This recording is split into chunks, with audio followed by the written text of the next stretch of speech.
As a trans athlete, first of all, I'm not a threat to women's sports because I am a woman.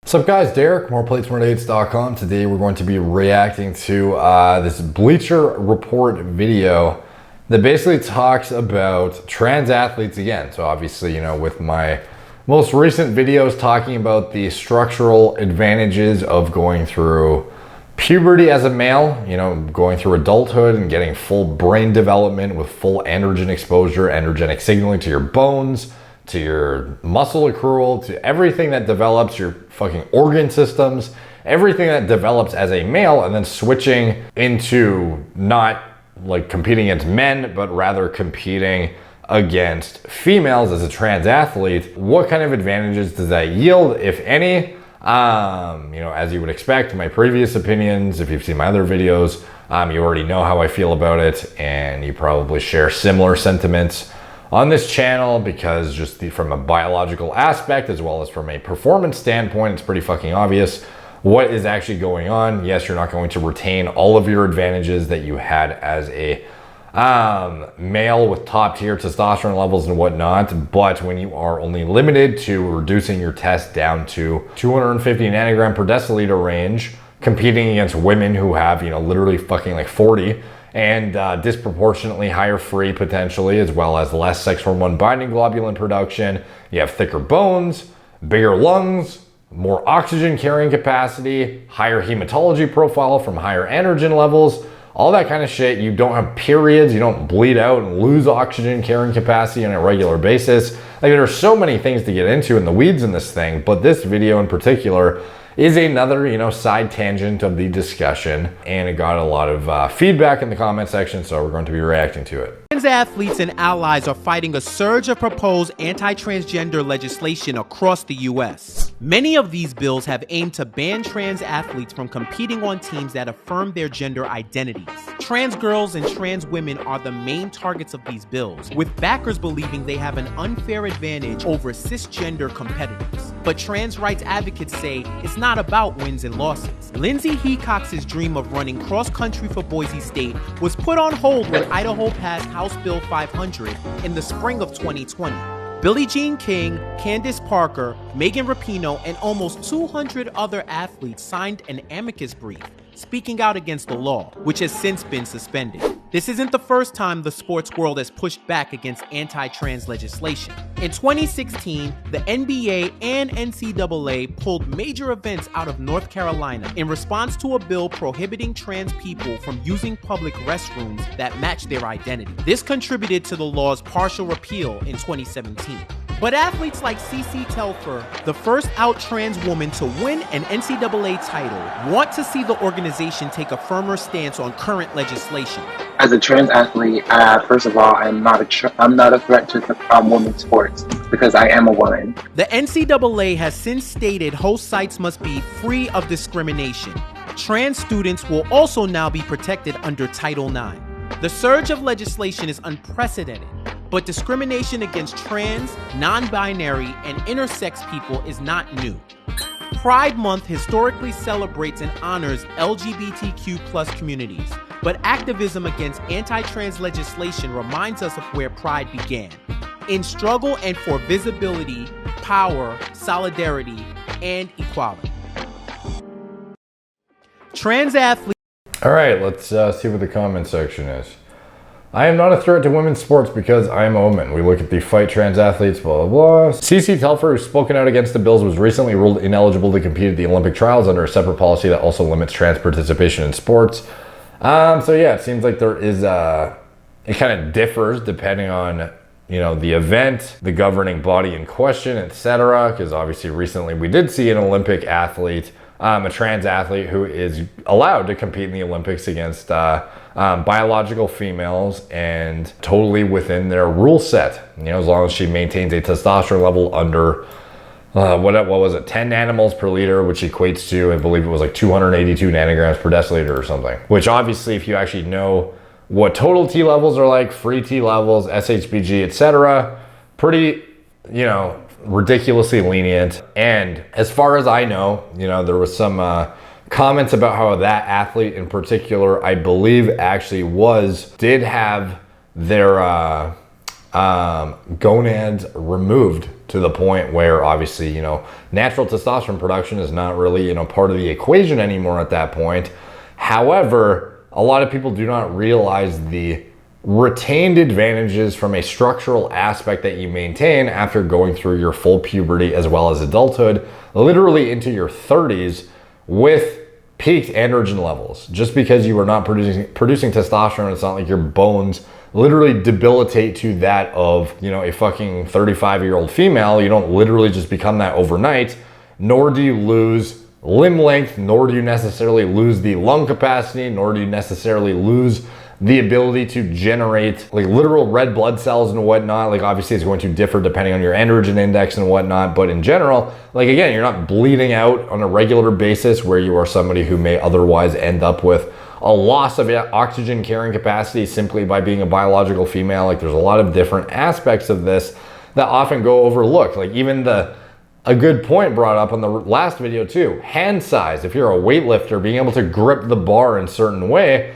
obviously hand size, limb length, all this shit is going to play a massive role on how easy it is to lift a weight. So, this kind of stuff is being overlooked simply by looking at hormone levels. You are overlooking the bigger picture, which is the retained advantage of banking up myonuclei when you had that androgen exposure, building of that bones when you had lower estrogen levels and higher androgen and growth hormone levels in your puberty, your brain's exposure even to the androgens during youth, where you had increased ability to recover during exercise over top of biological females who would not have as easy of a time of recovering, allowing you to get more reps in, allowing you to develop motor skills that otherwise would be harder to equate as a female simply due to lack of ability to put in as much volume. Like there's so much shit that goes overlooked when you think of this stuff, that is absolutely baffling that it's whittled down to just a numbers game, when even if you were totally castrated to the point of functioning off of just adrenal steroid production, you would still be retaining an advantage over females, at least for a significant duration of time, because again, you're never, if not, for life, I would say still too, because you're still retaining all of these structural advantages that aren't just going to fall apart and completely disappear overnight. So again, it doesn't just come down to the test level as far as how you're going to perform. Yeah, obviously your lifts are going to go down if your test levels are crushed into the ground. And I've actually had trans athletes reach out to me in between, this video and the last, and say what happened to their lifts and whatnot when they went, when they transitioned. And yeah, they even said they retain a significant performance advantage over the average female. Like a lot of these were not Olympic athletes, but just, athletes who, track their metrics and their progress in the gym and whatnot. But even it's very easy to compare your numbers to like Olympic lifts in female and male categories and see how you stack up to the best in the world. And when you have male, like, gym rats and stuff who are transitioning to female, and then their numbers are going down, but they're not going down so astronomically that it's like making them not able to fare against a like elite biological female who's been training her entire fucking life and is a genetic outlier among females, and rather you were just like an average male who couldn't compete against Olympic athletes in the male division, and now you're in the female division. Obviously it gets into the weeds of like, is this fucking fair? Because a lot of these individuals that, transitioned, they were athletes before in the male category and didn't do that well. And then, coincidentally, when they're competing against females and they sort of maintain a lot of the advantages of males, not all of them, of course, but a lot of, at least to some extent, a portion of them, and then drags that over to competing against females, like it just doesn't really seem fair, I think, to anybody who can logically conclude what is going on. So anyways, comment section. The laws are to protect women's sports. It prevents biological men from competing in a sport which they would arguably dominate due to their genes being different from that of a woman. It's not discrimination, it's just a fact. This is so illogical, it pains me. Bro, it's literally just a man who says he's a girl wanting to compete versus girls because he can't beat the other men. Nah, I don't support this one. Y'all really want Braun in the WNBA? Fuck all that. You're born either male or female, period. Don't get to decide. Stop taking scholarships from girls who worked harder than you to get one. Bullshit, for real, for real. Yeah, like, again, too, it's not even just the fact that it's unfair. Above and beyond that, like what if you have a trans athlete that gets in a fucking, like, a fight with a biological female? You literally have an MMA match with a trans athlete against a female. Like, is it still equated? Is it still... I would be wondering if some of these trans athletes that think that it's totally fine, if they would still think it's fair to have an MMA fight with a trans athlete versus a biological female where the trans athlete has thicker bones, fucking more powerful limbs, more, again, oxygen carrying capacity, bigger lungs, like all of these things that are going to help them literally potentially kill the opponent in a ring, fight to the death unless the fucking referee stops it. You know, obviously the referee's gonna stop it, but, you know, people could fucking die in the ring. You know, permanent fucking brain damage, like very, very intense injuries and career-ending injuries at that. And you have somebody literally coming in with, you know, bigger, more developed weaponry than the fucking biological female simply due to their androgen exposure during their youth. Like, is that still fair?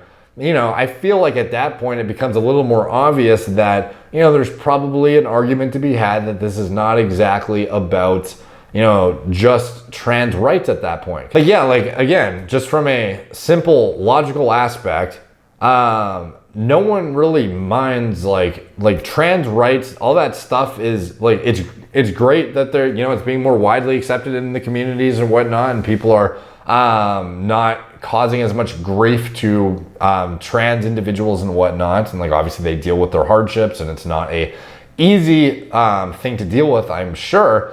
But when it comes to just actual sports, like, this is what we're talking about here. We're not talking about anything outside of that. We're talking about the advantages from a competitive aspect and potentially taking away opportunities of biological females who want to compete in Olympic Games, in high level sports, and giving it to somebody who may otherwise not exactly be deserving of it because they're essentially switching from male sports into female sports. And I get that it's not, you know, they're not transitioning because they want to go into female sports. Actually, I'm sure in some cases that might be the case. In some cases, it's probably not the case. But regardless, whatever the fucking reason is, you are maintaining structural advantages, neurological advantages even, above and beyond females that are going to aid you in a performance aspect and make it not really a fair thing, you know, and even fucking dangerous in some aspects, like the MMA discussion. This is how you get unfollowed. I said forgot about it. Only people who support this are either not athletes or two, these people doing it. South Park was right. Crying laughing face. They make an episode about this? Yes, because I speak for everyone when I say I can't wait for the trans version of LeBron James to go to the WNBA and average 80-20-20. They should make their own trans league if that's how they feel. Let's see how that comment is. That league would be so bad. Crying laughing face with a cat. Laugh my ass off. Let them fight it. Okay, whatever. So they'd shove that in our faces too. Okay, so anyways, like, I don't know if there would be enough people to create their own league, you know, where it's just trans athletes against trans athletes. One thing I would be curious to see is, historically, we see a lot of trans athletes going from competing in men's sports to female sports against biological females. What proportion of trans athletes are going from competing against females to competing against males? Like, that's what I would want to see. And that would be an interesting comparison, because I think, to be honest, just from a numbers aspect, I think it sheds light on the fact that I don't think there's very many individuals who are going up to compete against men and excelling simply by administering testosterone, also because they did not have that androgen exposure during their youth to actually develop the infrastructure to make it a fair competition. So they're at a very, very significant disadvantage, despite being maybe on exogenous tests, if they're even allowed to, competing against men. Even though they identify as a man, it would not be fair. I think a lot of people would agree with that. So I'm not sure why the discussion about biological females versus trans athletes is like so much different, where people aren't wrapping their head around the fact that just because you deprive somebody of androgens, it doesn't mean that all of a sudden all their performance advantages go out the fucking window, you know? So anyways, I'm not really sure what the the outcome is, because I guess from like a political aspect, maybe it's not, very advantageous for some of these, governing bodies to take a hard stance against trans athletes competing against biological females. I'm sure there's a lot of, internal like money and I don't know, opinionated shit that is guiding the decisions rather than just what is the, rational conclusion to make. I can't imagine there would not be some of that going on behind the scenes that is guiding some of these, decision-making processes. But in general, like this comment, men are born with naturally larger muscle fibers. This is undisputed fact, correct. A man competing in women's sports is unfair, especially when they're competing for a scholarship, in my opinion. Yeah, like again, like banking up myonuclei, having more, satellite cell myonuclear donation to actually accrue contractile tissue that is going to permanently stick with you for long periods of time and give you a performance enhancing advantage. You literally are born with fucking bigger muscle fibers, more strong, denser bones. This kind of stuff is not stuff that can be argued. It's just like biological fact by how we develop in our youth. So I'm not really sure like how this is not brought up in the discussion, and it is all always boiled down to what is the testosterone level. It doesn't just come down to that. And even when it does, it seems like it's unfairly evaluated given that they're giving them a cutoff multiple fold higher than what females naturally produce. So I don't know. And then that gets into the weeds of biological females who are hyper-androgenic, like individuals who have PCOS or just have like genetically elite testosterone values that are, in super physiological territory. Should those individuals have to take anti-androgens to crush them down into the, therapeutic reference range of women in order to not be considered like an outlier? Like I believe there are some individuals that are like, it wasn't that long ago that there was some individual that was like taken to like a governing body to determine if they were like even classified as a biological female simply due to their like hyper androgenic, hormone status, and they were like always identified as a female from birth and were a biological female as far as I know. Like there are more nuanced scenarios that I think are more worthy of a debate than this, like rather than debating if a biological male can literally live as a male throughout puberty and adulthood, develop all of the things that come along with male brain development, structural development, and then transition and compete against females versus a biological female who has a, insanely superior testosterone production or something like that. Like I feel like that's a more worthy debate than something like what we're talking about right now from the Bleacher report. So anyways, I don't know when this is going to be resolved, if it's ever going to be resolved, what the deal is. It seems like, the fact that the trans athlete that's competing in weightlifting is allowed to do so is surprising. If it's going to be paving the way for, other similar decisions in the future, then that is, I would say, unfortunate for, biological females who want to compete in weightlifting, because it is otherwise going to prevent certain elite females from getting that spot to compete against other biological females due to the fact that they have trans athletes coming down to smoke them all the time. So I don't know. I guess we shall see how it progresses, what other sports allow this and don't allow it. Again, I would be interested to see the statistics on trans athletes competing in against biological females versus biological males. I imagine the proportions are likely fairly different, but I could be wrong on that. I would like to, that might be a follow-up video, I'm not sure, but I don't know, let me know what you guys think. Do you think the Bleacher report is, I don't really know what their channel is about mainly. Like it is a sports-centric channel, obviously, so this is definitely a relevant topic to talk about, and I don't know if they're taking a neutral position and just posting about the story or if they actually have an opinion. Anyway, I think the comment section kind of speaks for itself in terms of how people are looking at this. But let me know what you guys think in the comments down below. All the comments help the algorithm. Much appreciated. Like, subscribe, check out my blog, moreplacemordates.com. Follow me on Instagram at moreplacemordates. Facebook, Snapchat, not BitChute, Twitter, TikTok, Apple Podcasts. If you want to support the channel, you can check out anything I'm associated with in the video description below. My TRT clinic, all telemedicine from the comfort of your own home. Gorilla Mind, nootropic formulas, Gorilla Mode, pre-workout formulas. I design myself from scratch. My recommended lab tests and diagnostics through my clinic, where you can be assessed by high quality doctors who know to actually interpret blood work properly. and order you the proper diagnostics and then create you a individualized protocol based on your individual needs, your individual biomarkers, your individual deficiencies and imbalances, and address lifestyle and diet and sleep hygiene deficiencies and whatnot too. It's not just about getting you on medications, rather it is about optimizing your life in general, rather than a cookie cutter clinic that will otherwise just haphazardly throw you on tests, an AST result, HCG, blah, blah, blah, get their markup on the medication, get you out the door like a cattle farm or some shit. We actually have a medical practice that is suited for overseeing patients with high quality care. You know, we actually care about what is going on. We're not just there to prescribe medications and shit. In fact, a lot of the markup comes from the consultations themselves. So at the end of the day, you know, what we want is to provide high quality care and ensure that all of your options are evaluated first before you get on pharmaceuticals, especially ones that have a lifelong commitment. Because you may not need TRT, you may not need anything, you know? Getting your health status assessed as a natural, regardless if you're interested in HRT or not, is a thing I would always recommend and can help you make a more informed decision about what makes sense for your optimization practices moving forward. So obviously check that out if you are interested. It's in the video description below, as well as anything else I am associated with. Thank you guys for watching. Talk to you soon.